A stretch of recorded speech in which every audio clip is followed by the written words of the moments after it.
3.4, which will give you the 10.2 hours.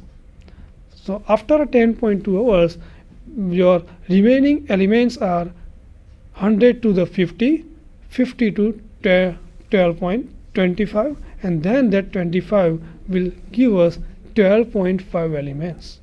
So at 10.2 hours, you will get only 12.5 milligrams after a 10.2 hours. This is the calculation of half-life time, which is very useful to calculate.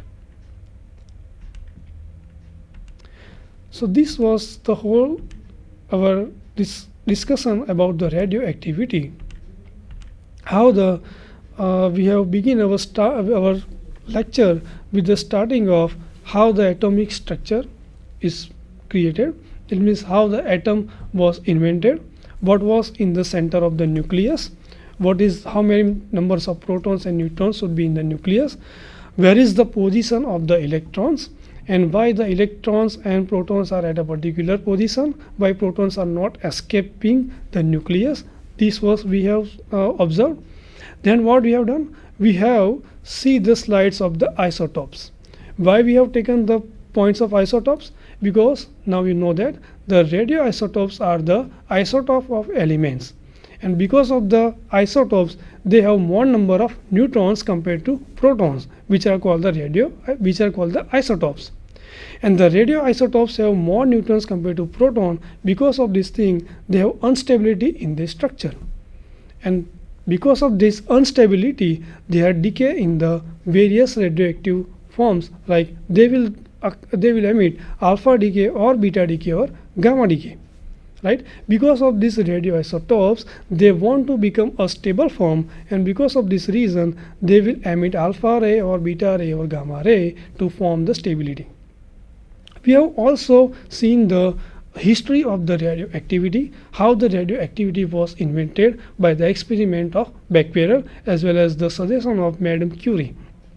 Then we have seen all the units of radioactivity. Now you know that when the alpha ray or beta ray or gamma ray are emitted from the radioactive elements, they can penetrate in our body up to some depth. Now you know that. Complete? Okay, so at last you have also seen the advantages as well as disadvantages of the radioactivity on our human body. We have also seen that it has very good effects in the industry. It has benefit to measure the age of any old material. These are the benefits of radioactivity. We have also seen that when the rays like alpha rays or like gamma rays penetrate in our body, it can destroy our units, our cells as well as DNA, which can cause the cancer. So these are the harmful effects as well as the benefits of radioactivity. We have also seen that the radioactive nuclides contains more neutrons, and because of that things, to get stability they are emitting alpha and beta particles. But when the alpha and beta particles are emitted, they still have some kind of instability, and to get the stable they will emit the gamma rays and they get the complete stability and also emitted some kind of energy. These are the whole concept of the radioactivity.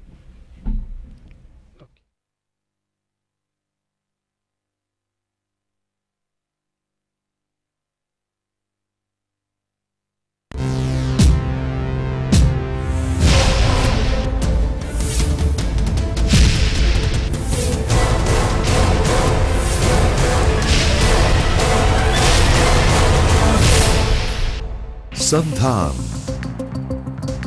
All Gujarat Integrated Classroom. સેટેલાઇટના માધ્યમથી જોડતી કડી એટલે સંધાન.